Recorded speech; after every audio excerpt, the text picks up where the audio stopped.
Hey, there you go. Hello. Good, good. I can actually see you. We did a Yay. practice. We did a practice before, and I could only see myself.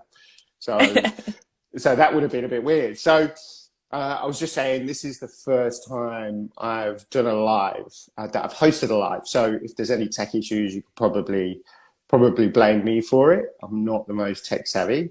So I was just saying, we're going to have a chat today a little bit about Alana's experience. She's been with the Human Optimization Project for probably, what, 6, 7 months now, I would say, Yeah, I around think it's been that. like 6 months. Yeah. Yeah, I yeah, think it was crazy. It's gone April quick. we started. Yeah, yeah. Yeah.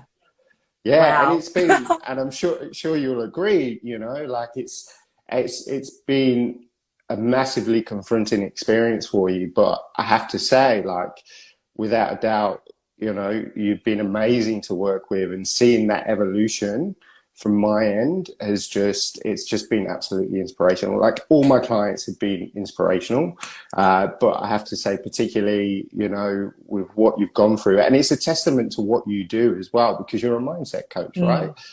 So, and a mindset coach, I think, isn't about just, always being okay. It's being okay with not being okay, and how to manage those times.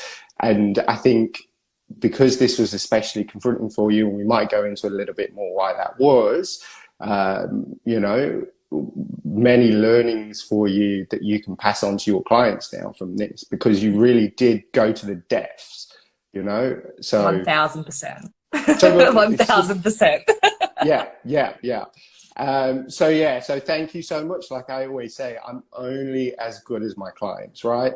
And I'm only a small part of it. So, it really hinges on the clients. It's like, you can lead a horse to water, but you can't make them drink, right? And you're only going to do this work when you're ready to do this work. So you were clearly ready to do this work, and that shows in the result. And, like I said in the title of this, 10 kilos in 3 months. And the best thing, and we were talking about this before, the best thing about that was that you barely exercised in that time.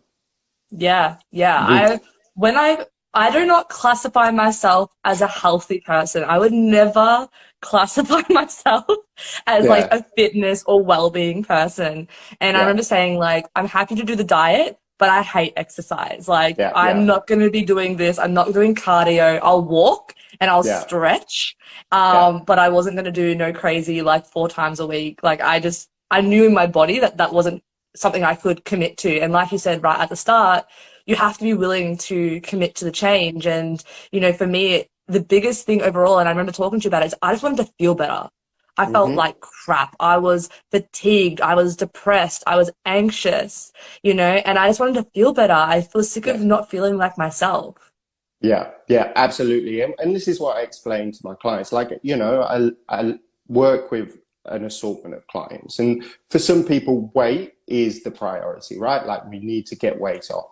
For you, you were carrying a little bit of extra weight, but it wasn't crazy amount of weight. You weren't obese or anything like that, but you weren't at your goal weight. But I knew, by focusing on those healthy habits, first of all, changing up the diet, that the weight was just going to be a side effect for you. So that's why it's so important, to work with a coach, because you can prioritize those things, and you can streamline on it, and you can personalize it to yourself. And that's why personalized health is so important. And that's why I could never do it any other way now, knowing what I know now. So what I want you to do, though, just so people, and obviously I talked about it a little bit, but tell us in your words a little bit about yourself, what you do for work, and that kind of stuff. Yeah. So as you already mentioned, so yeah, I'm a mindset and empowerment coach. So my biggest thing is feeling confident in my body and showing women how to, feel confident to show up online in all of their glory, no matter what size and, what they look like. And, for me, it was like I could still show up, but it was really strange. It was kind of like almost like body dysmorphia, in the sense of I would look at myself on a camera and be like, who's that person? I don't recognize her, because when I looked in a mirror, I didn't feel like I looked like that.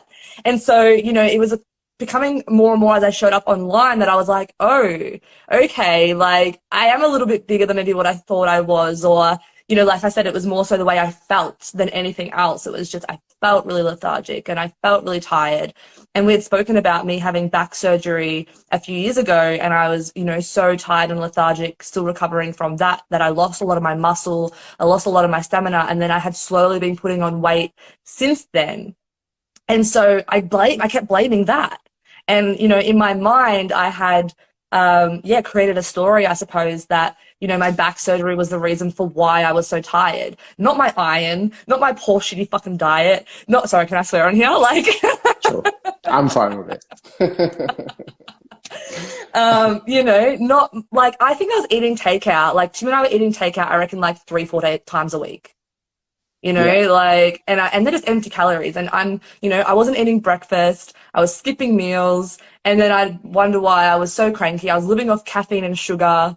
And, you know, even now I catch myself sometimes going, oh, I'm tired, or oh, I'm feeling a bit lethargic. Let me have another coffee, or let me have something sweet to like give me that quick energy hit. But I know that in half an hour to an hour, I'm going to crash. And, you know, so but that's how a lot of people live. And that's how I was living unconsciously for a very, very long time. And I didn't know any other way. I've been with PTs before. I've had meal plans before. And none of them changed the way I felt so dramatically and so drastically like when I was working with you. Yeah, that's beautiful to hear. And you know what? Your story mirrors mine in a lot of ways. You know, like at my heaviest 10 years ago, I was 10 kilos heavier as well. So I lost about the same amount of weight as you. And for me, the catalyst was seeing a picture. You know, I saw a picture and I didn't recognize myself because I was athletic growing up, you know, and it was only really in my late 20s that it started to catch up with me. And I've said this before in podcasts and stuff, like we build up a debt. You know, the body is resilient. It can take a lot of stuff. And it's only after years and years of mistreating it that will actually start to get that feedback. You know, in our early 20s and stuff like that, we can get away with a lot more. So it's really interesting that your story mirrors mine in a lot of different ways. And we do make up for that energy. You know, we mask that with sugar and coffee and things like that. And there's always a trade-off to those things. There's always that yin and that yang, you know. So that's something that we've always got to be mindful of. If something's sounds too good to be true, it probably is. We probably will pay for it down the track, right? So yeah, really interesting, because that's, you know, very similar to me, and that's maybe why we work so well together as well. I remember and just for context for anyone, right, when I work with people, I'm always fuck yes energy, right? Like I don't half-ass, you know, if I don't feel it, if I don't feel like it's a connection, I'm going to say that. And I met Chris at Cold and Conscious. We didn't even speak. We literally just kind of met in passing, and I was just like, okay. And like, I remember Carlo telling me a little bit about what you did, and I was like, okay, cool. And then you worked with another client and friend, so Danny, and, you know, we were asking Danny, like, how's it going? Like, how are you feeling? And, you know, just seeing her testimonial. And I didn't even have a single conversation with Chris. I just jumped on his website and booked a discovery call. Like, I was just like, let me see what this is about, right? And then, yeah, as soon as we jumped on, I think that was like in January. And I said to you as well, like, I want to do this, but I'm not going to do it until after my birthday, because, you know, I know that I just the way my brain works, it's like, I just want to be able to enjoy my birthday, eat what I want. But I had already started like mentally making changes. Like I already stopped my alcohol intake. I was already being weary of certain food choices that I was eating and having. But, you know, I didn't know fully what was going on in my body. And I think a lot of people out there, they say, and they pay for these fitness plans and they pay for these foods, but they don't know what's going on in their body. And that's why I like for you doing the blood tests and really analyzing, you know, Tim and I's bloods to actually see what's going on with us, and, you know, being able to diagnose problems that doctors can't see, or doctors say, oh, your bloods are fine, and your bloods aren't fine. Like, yeah, it's a really, you know, hard thing for and people to that's get why their I head think we around. had such a massive turnaround. And I think one thing as well, like even in mindset, it's like when you see a quick result, it keeps you going, it keeps you driving forward. But if you're not able to see that result or feel that, you know, feeling within the first like month, it's going to be really hard. And I think with a lot of PTs or a lot of plans that I had done in the past, you know, I didn't see any results. And I said to you, I've eaten healthy before and it doesn't work. I don't feel any better. And I don't know if anyone else has ever heard that story before, but, you know, I had this belief of like, eating healthy isn't going to change me. It's not going to make me feel any better. I literally, truly believed that. And a lot of people do, right? You know, as they say, and pun kind of intended, the proof is in the pudding, right? Or in this case, not in the pudding. But it's really interesting that you bring that up. And, you know, I'm not, you know, I can come across sometimes as being a bit detrimental towards the medical profession and doctors and things like that, but they do an amazing job at certain things. But when we're talking about preventative health and we're talking about digging deeper and we're talking about optimal performance, you know, instead of just not being chronically sick or acutely sick, there's a massive difference with that, you know. So yeah, the blood work is such an important part of what I do, and it's what really changed the game for me personally, and which I alluded to earlier, which is why I can't do it any other way. Now, I feel like I'd be selling my clients short by not doing it, because we are all so different, and what's going on right now is going to, you know, what's going on with our gut right now is always going to supersede our genetics. You know, so we need to look after that first, you know, and sometimes that means that we need to use, you know, a fair amount of supplementation. We might have to go towards a drastic diet for a short amount of time. But it's like Paul Chek puts it the best way. When your car comes off the road, you have to give it a big heave-ho to get it running. And then once it's running again, then it's just maintenance. And is that how you feel now as well? You know, because most definitely. And that's one of the questions I had for you. You know, what was the kind of the biggest challenge for you initially with the program and that drastic? Those who follow me and are on this live would have seen this happen. I, within the first week, bawled my eyes out, like had a whole fucking tantrum because I was hungry. And I sent the video to Chris. I remember messaging Chris like, I can't, like, I'm just hungry and I don't want to eat this fucking soup. And I'm like, and that was happening on a regular basis though. Not to that extreme, but I was having these like before you started working. Before I started working with you, before I started working with you, I realized that like I wasn't eating, and then I was getting hungry, and then I would be having a tantrum, and then I would ask Tim to like bring home food, and he would usually just like bring home KFC or, you know, Hungry Jack's or something like that, Red Rooster, whatever, like a fast food situation. I'd eat all those empty calories and be like, okay, I'm good now for a little bit, and then I would literally rinse and repeat. And you know, I didn't realize how much that was like what was doing to my body, but a lot of it was also comfort food, right? So in my body, I was feeling tired and depleted and, you know, like I said, anxious and depressed.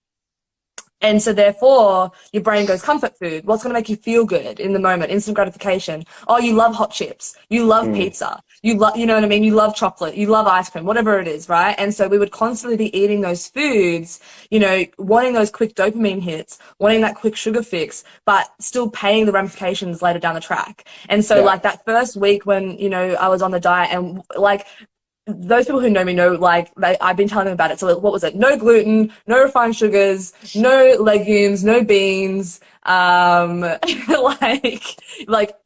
paleo-ish, as you called it, / low FODMAP. So, you know, there was a lot of restrictions, but I didn't look at it as restrictions. I had to really change my mindset around, like, I don't call it a diet. It was definitely a lifestyle choice for me. And, you know, when you're eating for your health, then it's not a diet.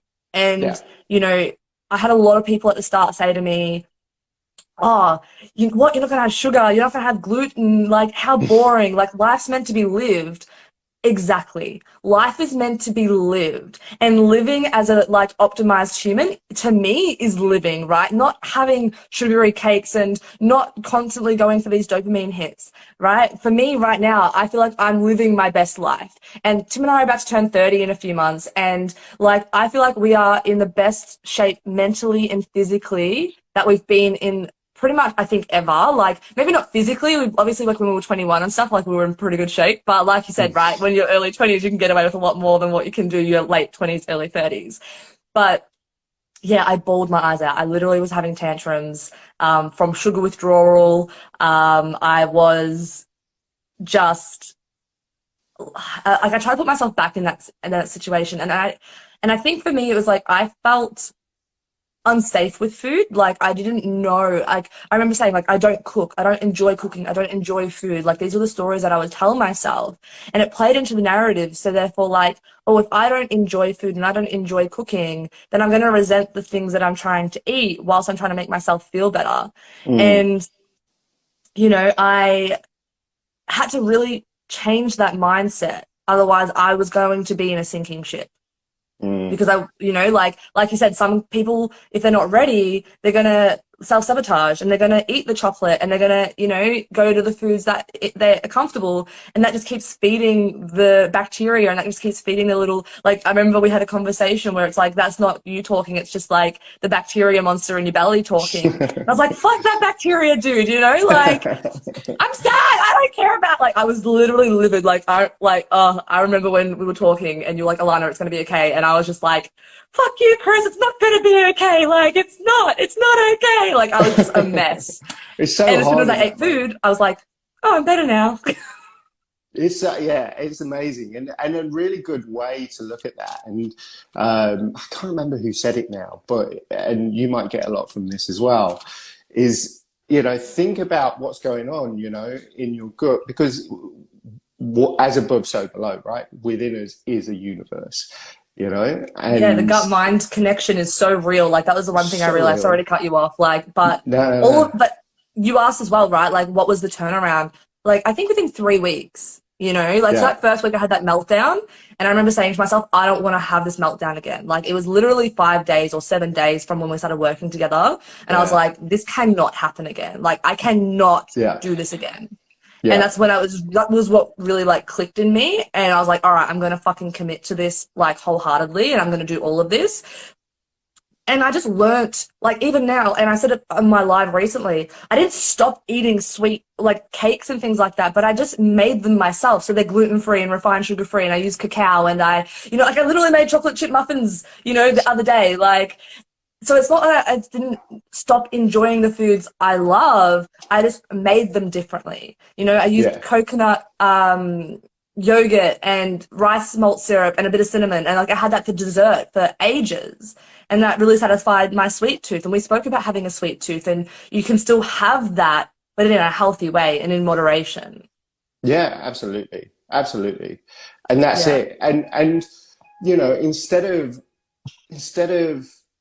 thinking about, you've got to think about that universe within you, right? Like, it literally is as above, so below. So, our microbiome is billions and billions of bacteria, right? But think of those like your teachers as well. They're teaching you a lesson, especially you with your mindset coaching and things like that. Think of them as your teachers. So they're teaching you how to interact instead of thinking of them as your energy, as your enemy. They're helping you level up in a way. So I find that, when I've gone through my protocols and I still put myself through protocols because, we're never going to be perfect. And that's why I call it the optimization project, because it is a working project. We learn and we level up each time we do it. So I think, as you know, it's all about how we approach these things. It's all about how we think about these things. So, yeah, it was really amazing to see you go through that transformation. And, we all have some kind of emotional attachment to food as well. I certainly still do. You know, there's certain things, patterns that I find myself falling into, and it's just something that we have to evolve with and learn. And as long as we're conscious of it, that's the first thing, right? Because I find that a lot of people just aren't conscious of that emotional attachment to food. And you recognize that really on in the program. I don't know if you want to talk a little bit more about that. Yeah, I think like as well, and having your support though, Chris, is what was so detrimental. Like I messaged you, I think what, every day for a month and a half straight, I think.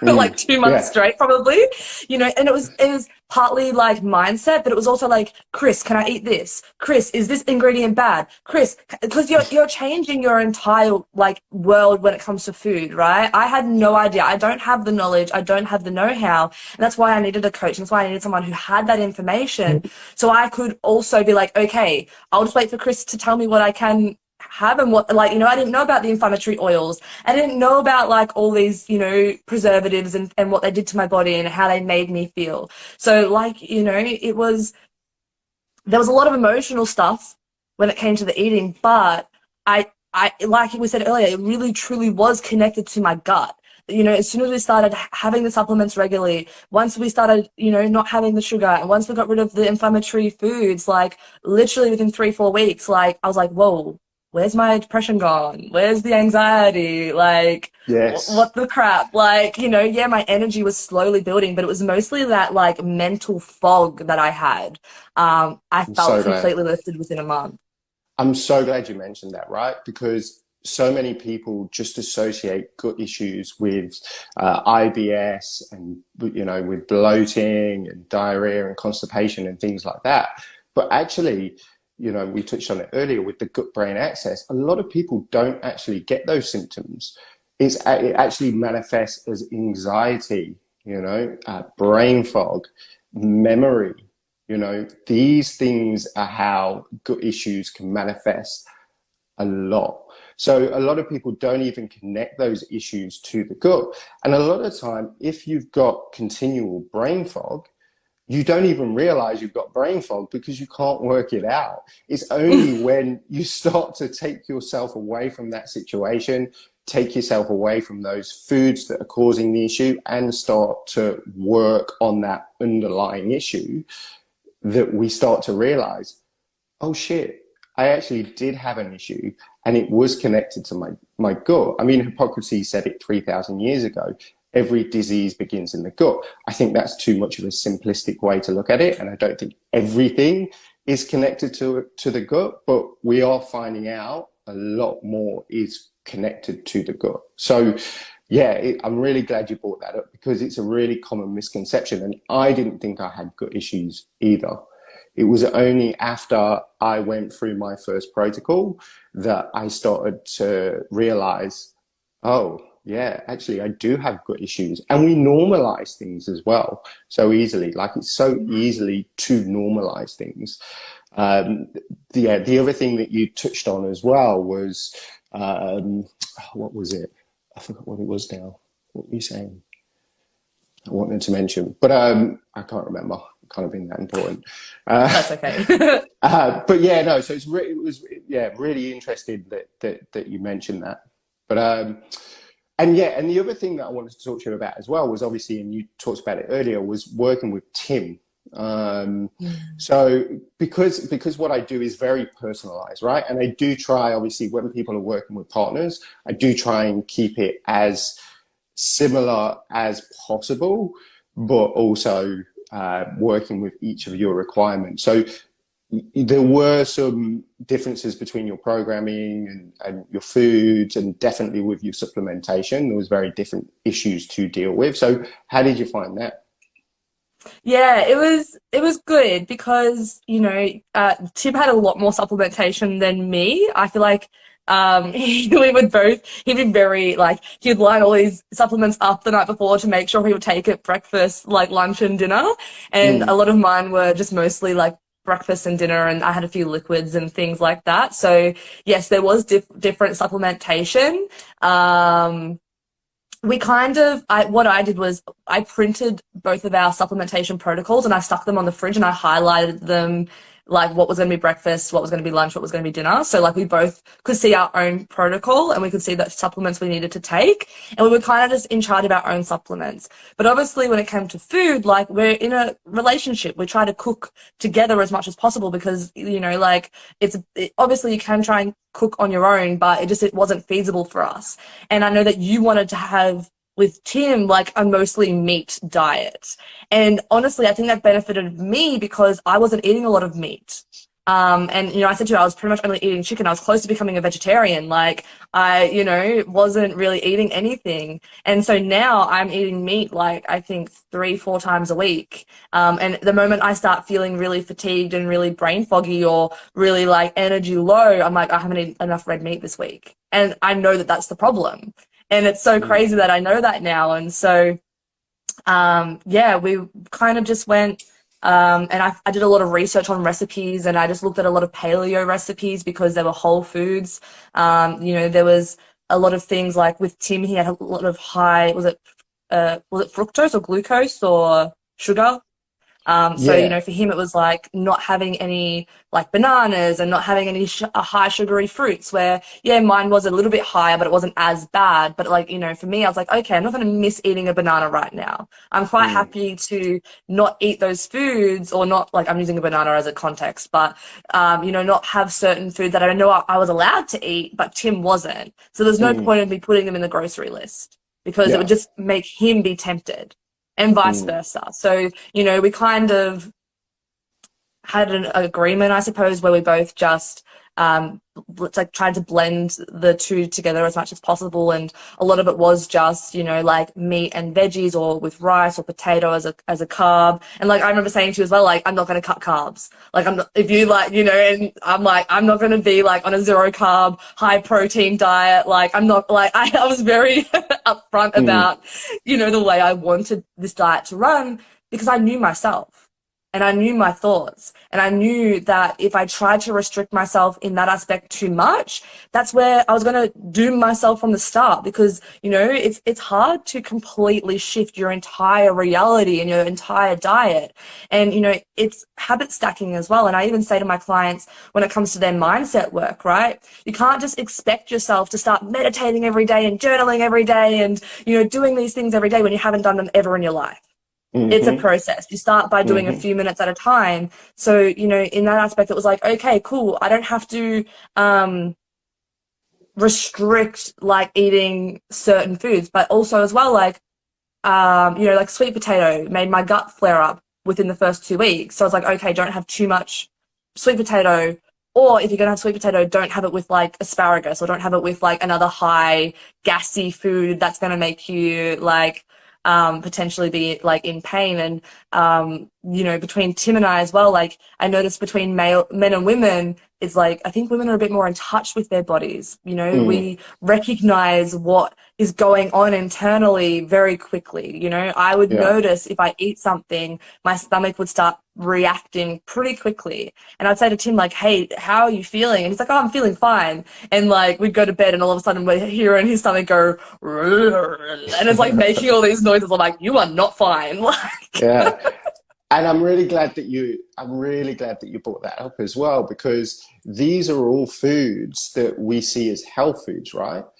And for some people, they would be healthy, you know, things like chickpeas, sweet potato, broccoli is a massive one. I used to smash broccoli, asparagus. We see these as healthy foods. And yeah, sure, for the right person, they can be. But for certain people, I mean, peanuts and peanut butter, and a lot of health coaches are getting a lot of flack at the moment for talking about anti-nutrients and phthalates and things like that, because for a lot of people, we don't get that immediate feedback for it.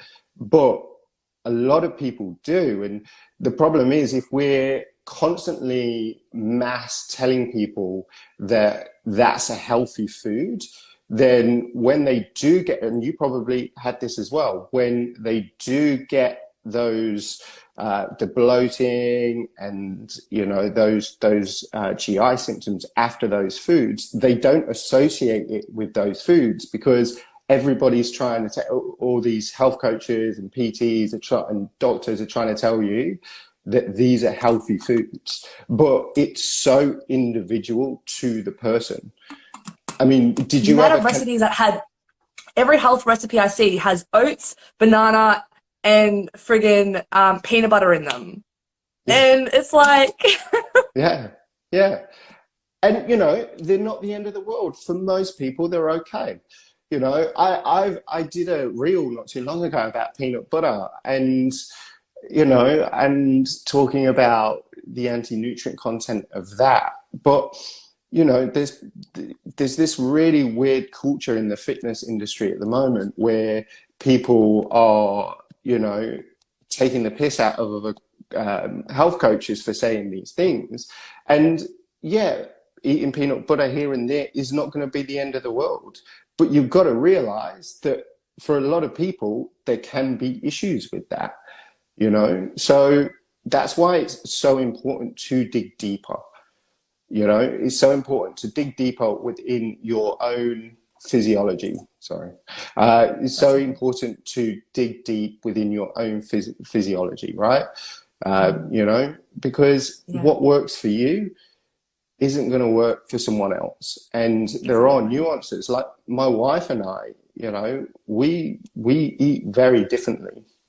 And yes, you know, people find that pretty weird, but it works for us because we're eating our optimal diets, you know, that works for us, which means that, you know, we're in a better mood, we're healthier. So that means we can interact. So although you're losing one thing in one side, you're gaining so much more on the others. And that's what I always try and say to people is that look after yourself first, because that's not a selfish thing to do. Actually, it's the least selfish thing you can do, because we all know when we're not eating right, when we're irritable, you know, that has a knock-on effect on our sleeping. When we're not sleeping right, that means that the way we're going to be irritable and the way we're going to interact with people is going to change. So put yourself first, put your oxygen mask on first, and you'll find that you'll interact with people, you know, so much better, and your relationships will be better.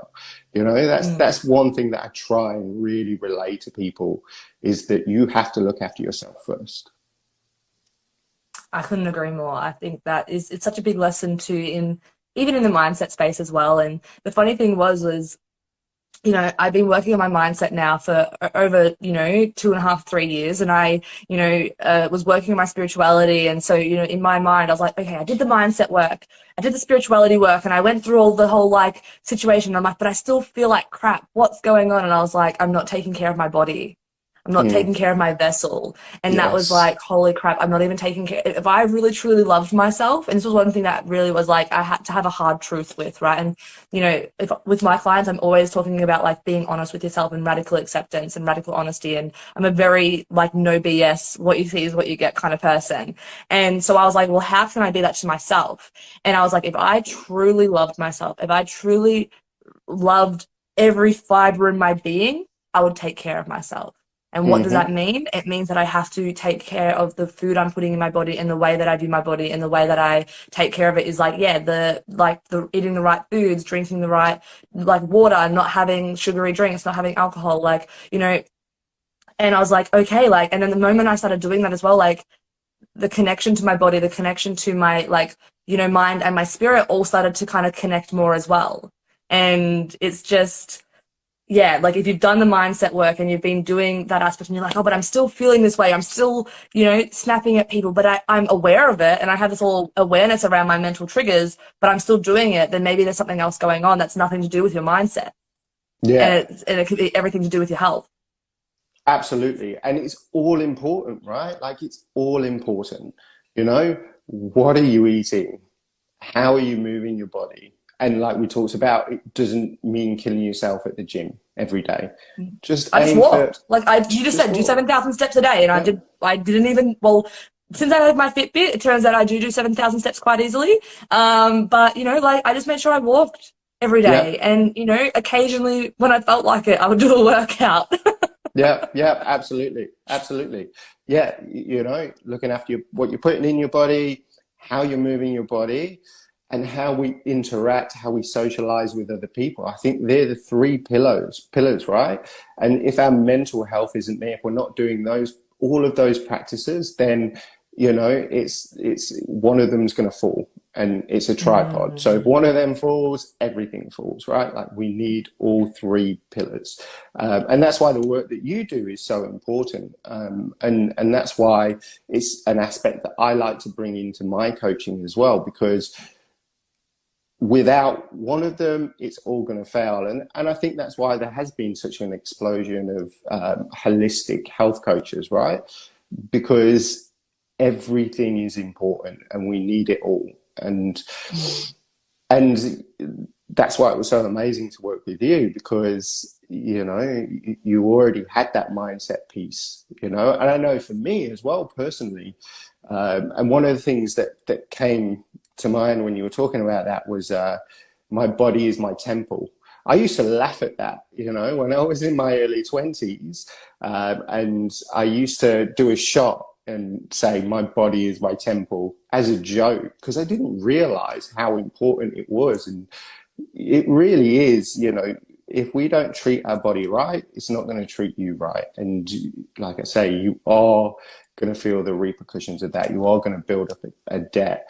You know, like, I speak to guys in their early 20s like myself who would just eat what they want, drink what they want, and say, well, I'm not feeling anything.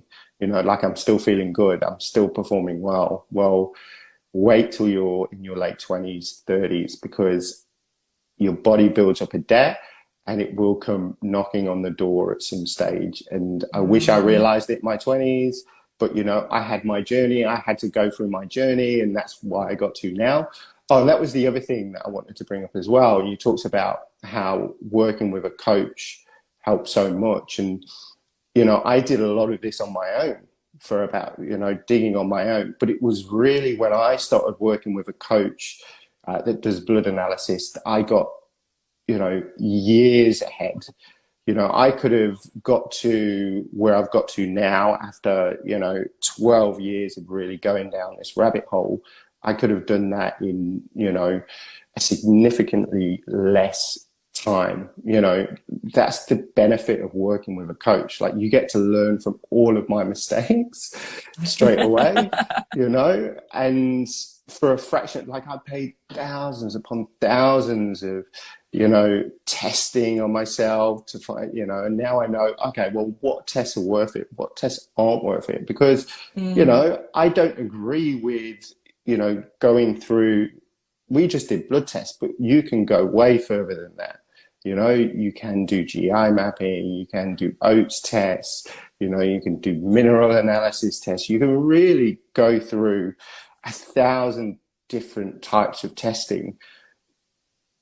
And I'm not saying there's not a benefit to that, but for most people, we can get what we need from blood testing. But for most people, that even seems like a bridge too far. But really, you know, one thing I've learned, and you're probably the same, is that nothing worth doing is ever easy. It's never easy. And I think that's a good thing. I think that's a good thing, because if it's hard, we know we're on the right track. Yeah. I love there's a quote, I think it's Denzel Washington, where it's like, everything in life is hard, but it's just what you choose. So it's either going to be you live an easy life and it's hard later on down the track, or you live a hard life now and it's easier the later on in life it is down the track, right? So it's just picking when you want to deal with the hard. And I would rather deal with it now whilst I have the energy, while I have the resources. And something that you mentioned as well was, oh my gosh, now I think I've just lost my train of thought as well. Anyway, yeah, the blood, I think it was going to be around the blood analysis. Oh, that's right. Yeah. Where, you know, you were saying sometimes a blood analysis is too hard. It's too much of a stretch. And for me, even talking about that hard situation, it was like, do I want to live the next 10 years feeling this way? You know, like, that was the biggest thing for me, was like, especially about like, I had only just turned 29 when we originally started working together, right? So I was like, I turned 30 next year. I got 12 months to get my shit together so I can live the next 10 years of my life differently and at a more elevated way than I've lived the last 10. And, you know, that's what really kind of had me going was like, yes, there was the health, but it was an overall shift. It was everything. It was like, I don't want to live my next 10 years the way I've just lived my last 10 years. And, you know, if that relates to you, or, you know, if you're getting to a point in your life where you're like, shit's got to fucking change, then yeah, 1000% get a coach, because like you said, you get to learn from their experiences. You get to have that learning curve pretty much halved because you have someone else who's made all the mistakes and, you know, tried all these different things. And you are also very conscious of like finances as well. Like, you know, I remember you saying to me, like, get this supplement at this place because it's the cheapest that you're going to get compared to buying everything at one place because it's going to probably cost you like $50 more. And, you know, like you were very, like you would do the research of going, okay, get this from here, get this from here. If you want to get this, this is the place I suggest it from, because, you know, like, you know, that doing this journey, there's also a financial cost towards it. And like, obviously, even with the cost of living going up and, you know, for me, where I am, like buying organic produce, it's not very accessible. I've got to order online, or I've got to go to the markets, and it's not like, you know, and I think that's for a lot of places, especially in like Metro Melbourne. It's, you know, maybe there's a few places here and there, but where I live more in the suburbs, everything is fast food. Everything is quick and easy and convenient. It's not for your health at all. And so, yeah, having someone, and like for me, I didn't have any knowledge. I didn't know where the heck I could find half of these foods. Yes, Chris is a fucking legend. It's my twinning. Yeah, What's so like having to be like, hey, Chris, where can I get these things from? Meant that I could mentally take the load off, right? I was already trying to change so many things. The last thing on my mind was, fuck, where am I going to get this stuff from? And so to have you there as my little like dietitian pocket situation, I don't know whatever you want to call it. Like I call it coach in a pocket pretty much, right? So like, you know, when literally Tim and I would be at the groceries, like at like the supermarket going, looking at these like labels going, what the heck is this? I can't pronounce it. If we can't pronounce it, we can't buy it. Get onto WhatsApp. Chris, what is this thing? Can I have this? What does this mean? What is maize? Like, and you know what? And I love that. I love that about you and Tim. I love those questions, right? Because I'm not going to be the coach that whips you every week and says, what are you doing? Like, get on the treadmill, and tells you what to do, because I want you to learn it for yourself. So there's no such thing as a stupid question when it comes to this, because I've asked the same questions myself going through the journey, right? And I know that we all have to start from somewhere. So, you know, the only people that are going to benefit from this or any program in the long term is if you are ready to do it yourself. Because if you're waiting for someone to knock on your door and drag you out of bed every single morning, then you are not ready to do this kind of work. You need to make your mind up yourself.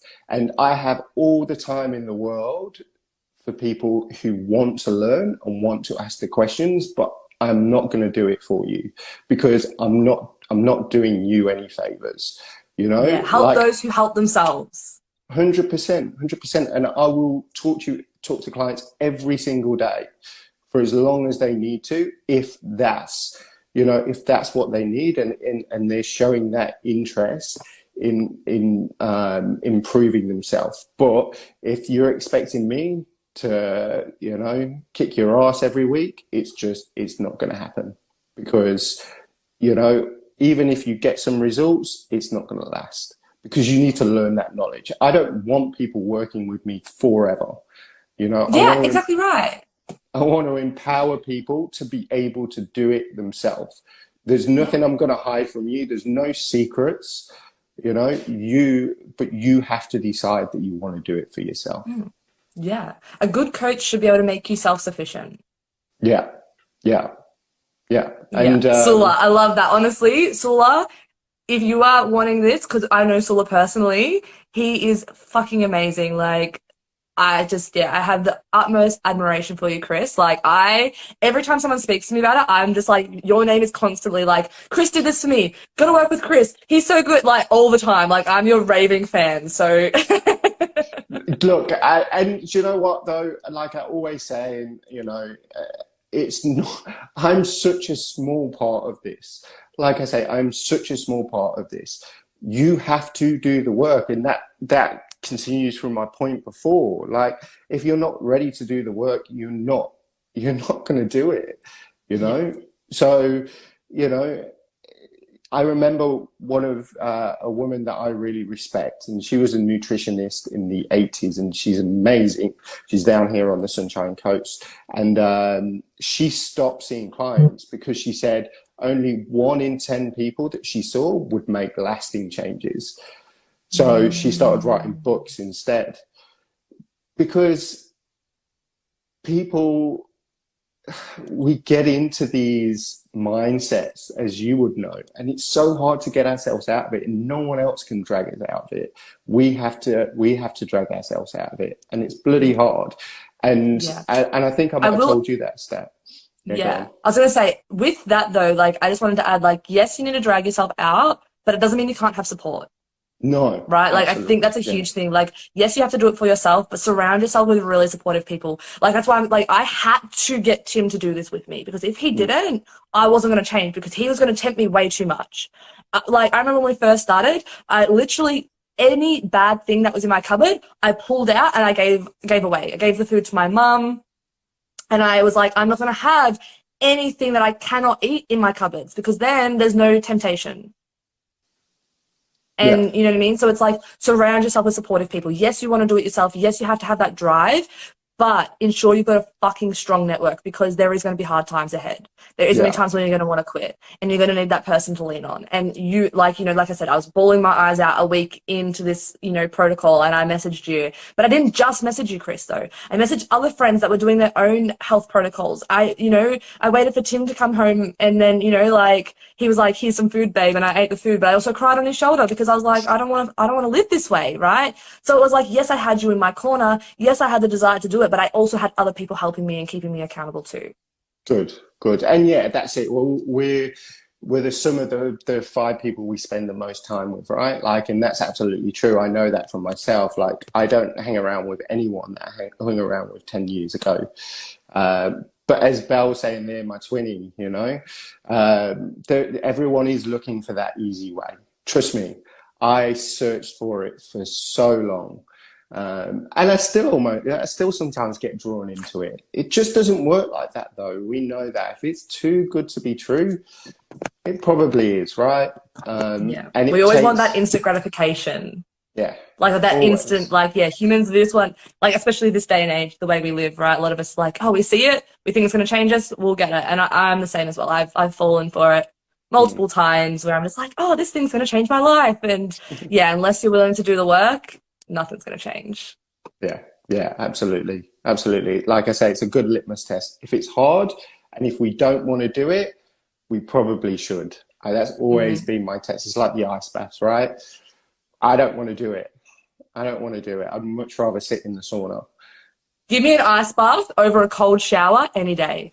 Yeah, people say that. I think it's a cold shower is a bit more aggressive, right? Like, it's coming at you, whereas the ice bath is a bit more passive. But I'd take the cold shower. I'd take the cold shower personally. Yeah, it's been a while. We're built differently. I haven't done an ice bath. No, it's awesome. I think we've gone a little bit over time. So that's okay. I was going to say, is there any final questions that you want to ask me that you think might really be impactful for your audience? I do have to jump off in 10 minutes, because I've got another call at 11. But, you know, if there's any other, like, hard-hitting questions, I literally am happy to answer anything for anyone right now. Yeah, if anyone else has got any questions, but I want to ask, I mean, what do you think benefited you the most through the program? What do you think it was that kind of, what's the main differences you felt? Just to kind of, I know we kind of talked about it as we've gone, but, you know, in terms of what are the main differences for you, mentally, physically? Is this where we talk about the poop? we can talk. I mean, good health is obviously a big part of what I do, right? So we can absolutely talk about the poop if that's what you feel comfortable. I know Belle would appreciate that. She loves talking about poop. It's just funny because you like mentally, physically, like, yeah. Look, I will bring it up because I'm happy to talk about it. But for me, like, literally since I was a child, and again, this comes down to the stories we tell ourselves. But one thing for me was that I was never regular, and I would always tell myself that I was never regular. And, you know, Chris was like, so how many times? I'm like, maybe twice a week. You know, and he's like, looked at me, he's like, what? I was like, yeah, maybe like, I don't know. I don't remember the last time I went to the toilet. And he's like, that's not good, Alana. Like, that's not good. Yeah, people And I was don't like, I don't know, realize. it's always been that way. It's always been that way. And, you know, like, just because it's always been that way doesn't mean it's right either. No, And, no. yeah, I think for me, it's like we said earlier, like, you know, now I am more regular and now it's, something that I'm like, oh, if I haven't gone that day, I'm like, I'm really actually conscious of it. Where beforehand it was like something I never really thought of. I just thought when I go kind of thing. And, besides that aspect of it, I think some of the biggest changes is definitely the sugar. Like, I had a birthday a little like 2 weeks ago, I think it was, and it was an inner child birthday party. So she was turning 33, but she was having an inner child birthday party, and she had like fairy floss and like all like sugary drinks and pizza and fairy bread and all these things. And I was like, okay, I can see some berries, but I'm like, I also am like, okay, this is one moment in my life for a few hours where I'm just going to be like, okay, I'm just going to eat whatever I feel like I want to eat. I swear, I felt like I had a sober hangover for 2 days afterwards. I had the worst headache. I broke out. Like, I'm still paying for it. I have so many pimples right now from me, like, detoxing from the sugar again. I had brain fog. My body hurt. Like, it was bananas. Like, I could not believe you know, from not having any refined sugar and such. Like, I've had refined sugar, right? Like, sometimes it just happens, you eat it, and it is what it is. But I haven't had like direct like candy and lollies and things like that regularly. And yeah, I swear I felt like I was on crack. Like, I was just like, oh my God, sugar, like. Yeah, and that's exactly right. And we're giving this to our children though. I You know know what it's I mean? As scary. well, like a lot of, like, you wonder why, like, and I don't have children, so I know I'm not an expert, but like, we wonder why kids are fucking so angry or upset or just throwing tantrums. And it's like, you're feeding them sugar every single day, and like, they're literally having sugar crashes constantly. And like, yeah, I know how I feel now. And imagine that being in such a little body, like, and someone who doesn't know how to handle themselves yet, like, oh my gosh. Yeah, I know, it's crazy, right? But you know, and we talked about it before. We tend to normalize things, right? So because we don't talk about things like constipation or how many times we go to the toilet, we just don't know what's normal. So we need to talk more about these things and understand people don't feel comfortable about talking about it all the time. But you know, if we don't know, then we're not going to know if something's wrong, and it's a normal bodily function. And you know, being constipated can cause, so you know, if we talk about going upstream to find issues, you know, being constipated can be you know, a very serious issue for a lot of people. So you know, it's great that you've been able to realize that now, and you know, and we've managed to rectify that issue as well, which is amazing. Yeah, yeah. Yeah, that's probably been the biggest like thing and change, and like just even feeling in my body. Like, so now when I eat gluten, like last night when we went out for dinner, I was like, oh, whatever, it is what it is kind of thing. There wasn't really many gluten-free options. So, Mm, and it, like within, I reckon, half an hour, my stomach was like rock hard. Like, it mm. was just so like hard afterwards. And I was like, oh my gosh, like, okay, yeah, like it's not necessarily that I am in pain, but that's the symptom that I get. But it also, like, it stays on my body for like another 2 days afterwards, Mm. And you look, know, and and it I'm takes not a while saying, for me to yeah, and like, you know that yeah. now. You know the pros and the cons, right? Like, you know, because I'm not saying never do it, and I'm never going to make anyone feel bad for doing it, right? Like, I understand. But we need to know that there is a trade-off there, you know, and if we know that trade-off and we're willing to take that trade-off, then that's absolutely your decision. I'm very much for In bodily small doses. autonomy in small Yeah. doses, right? And you know, one of the things that I've been experimenting with the last couple of years, and we've touched on it, and what I'd love to bring into your practice is carb testing. So really figuring out what carbohydrates at what amounts. You know, so I have this, which is a blood sugar monitor, costs about $50. So you can test yourself around when you're eating carbohydrate meals. And I know for me, I'm better backloading my carbs, so having those carbohydrates later in the day. So sticking to fats and proteins earlier in the day. That's just better for me, you know, because when you have that crash, like particularly in the morning, you're going to feel that for the whole day. You know, you're going to be playing catch up for the whole day. So it's really important because carbs aren't the enemy.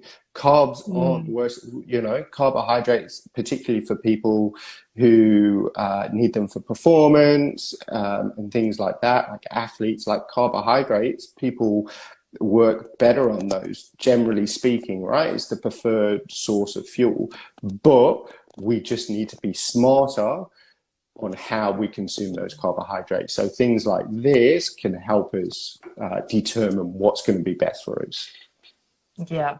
Yeah, I need to, that remind me, I do need to get that. I was meant to buy it and I forgot about it. But even when you mentioned that, I was like, you know what, it's so true, because I usually have lunch and I usually have carbs in my lunch, like, you know, whether it's rice or potato or something. And then after that, around 2-3 o'clock, I always am just like in this slump of like, oh my God, I'm so tired. I just want to take a nap. I don't want to be here. Like, you know, it's just, I definitely go downhill like at that 2-3 o'clock mark. So it's probably when maybe I'd not have so many carbs for lunch. Dinner I am okay with usually, but definitely lunchtime is when I find myself, if I have too many carbs, I am very sluggish afterwards.